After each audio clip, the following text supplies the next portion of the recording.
Welcome my YouTube channel all agriculture knowledge. हम इस video के अंदर कुछ महत्वपूर्ण जानकारियों को अध्ययन करेंगे।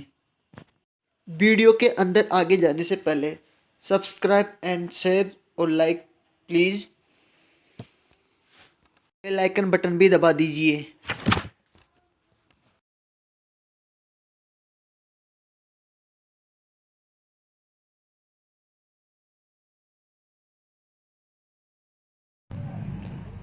ड्राईलैंड कृषि यानी ड्राईलैंड फार्म एग्रीकल्चर जो प्रिंसिपल एग्रोनॉमी बुक है ना, जो रेडी एंड रेडी द्वारा लिखी गई है। बिना सिंचाई के जो खेती की जाती है अर्थात पूरी खेती वर्षा पर निर्भर रहती है, उसे शुष्क खेती कहते हैं।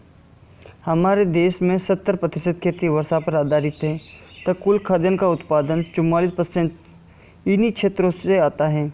तो राजस्थान का 75% क्षेत्रफल वर्षा पर आधारित है यानी बोरानी है। तो राजस्थान का देश का सबसे बड़ा राज्य है, जो कि भारत का कुल भौगोलिक क्षेत्र 10.4% है, परंतु जल संसाधन 1% भी नहीं है। असिंचित खेती इसमें बिना सिंचाई के फसल उत्पादन करना। इन क्षेत्रों में वर्षा कम तथा वाष्पीकरण अधिक होता है। अर्थात असिंचित खेती इसमें बिना सिंचाई के फसलों का उत्पादन करना। इन क्षेत्रों में वर्षा कम तथा वाष्पीकरण अधिक होता है। वर्षा के आधार पर इन्हें 3 वर्गों में रखा गया है: शुष्क, ड्राईलैंड और वर्षा प्रधान खेती। शुष्क खेती में 750 mm से वर्षा कम होती है। दीर्घकालीन सूखा पड़ना तथा फसल का मारा जाना तथा शुष्क क्षेत्रों से मिलता जुलता है। इसमें जल संरक्षण की खेती की आवश्यकता है, जल संरक्षण करके खेती की आवश्यकता है। ड्राईलैंड खेती 750 से 1150 mm वर्षा वाले क्षेत्रों में, इसमें सेमी एरिड खेती आती है।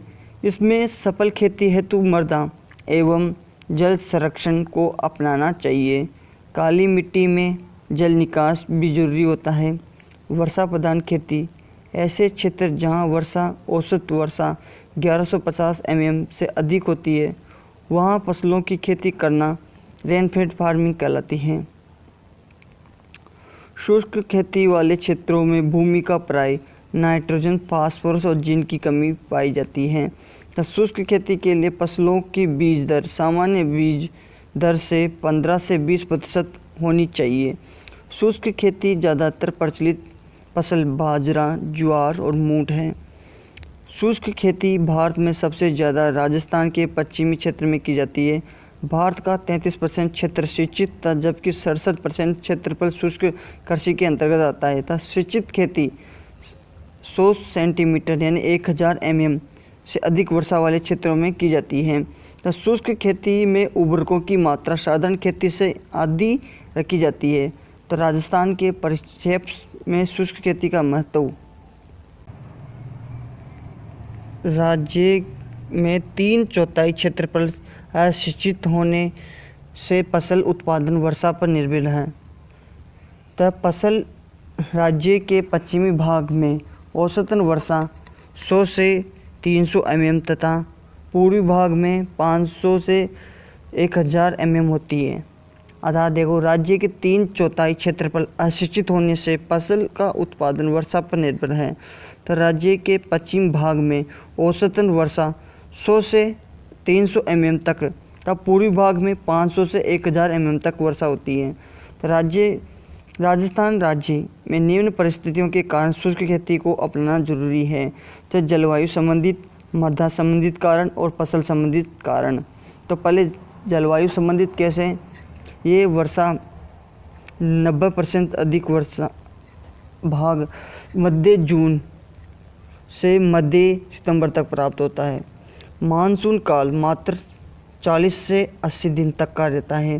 तो शुष्क व अर्धशुष्क क्षेत्रों में तापक्रम मई जून में 40 से 50 डिग्री सेल्सियस तथा जनवरी में 1 से 2 डिग्री सेल्सियस हो जाता है। तथा वायुमंडल में औसतन अपेक्षित आर्द्रता 25 से 40% तथा अक्टूबर के मध्य से लेकर जून तक रहती है। मृदा संबंधित कारण।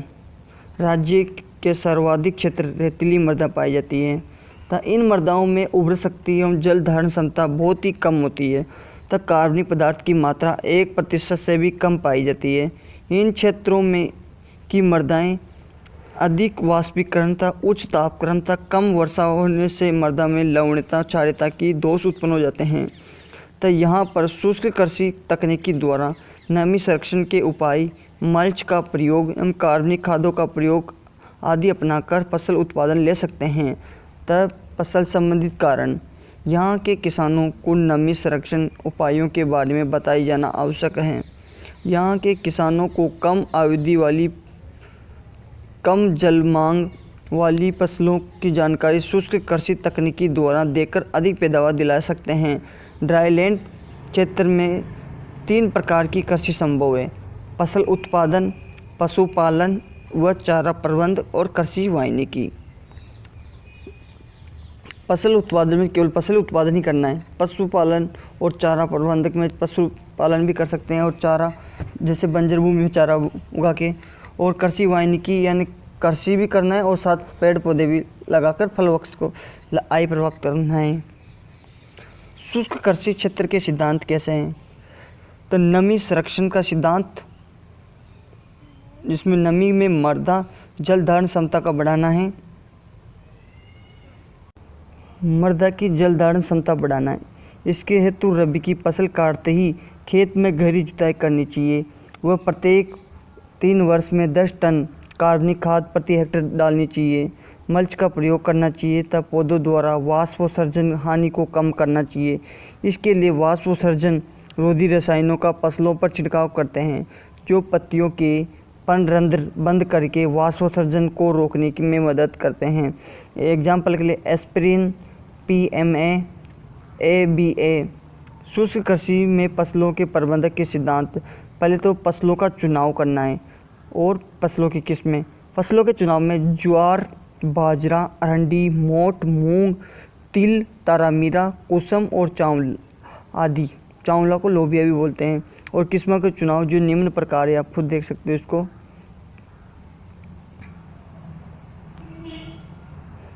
तो खेत की जुताई करें। बुआई के लिए सही समय पर बुआई करें। 10 से 15% अधिक बीज रखें। शुष्क खेती में पौधों की संख्या कम रखें।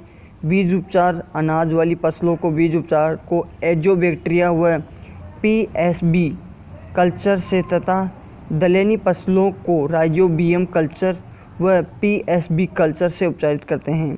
बुआई पंक्तियों में और उनकी आवश्यकता अनुसार करें। तो खाद और उर्वरक। खरीफ में नाइट्रोजन की आधी मात्रा, फास्फोरस और पोटास की पूरी मात्रा बुआई के समय नाइलों में उगरकर बीज से 3 से 4 सेंटीमीटर गहराई पर देते हैं।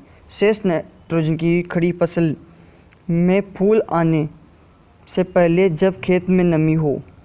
रबी फसलों में सभी उर्वरकों को पूरी मात्रा एक बार में ही बुआई के समय और देते हैं।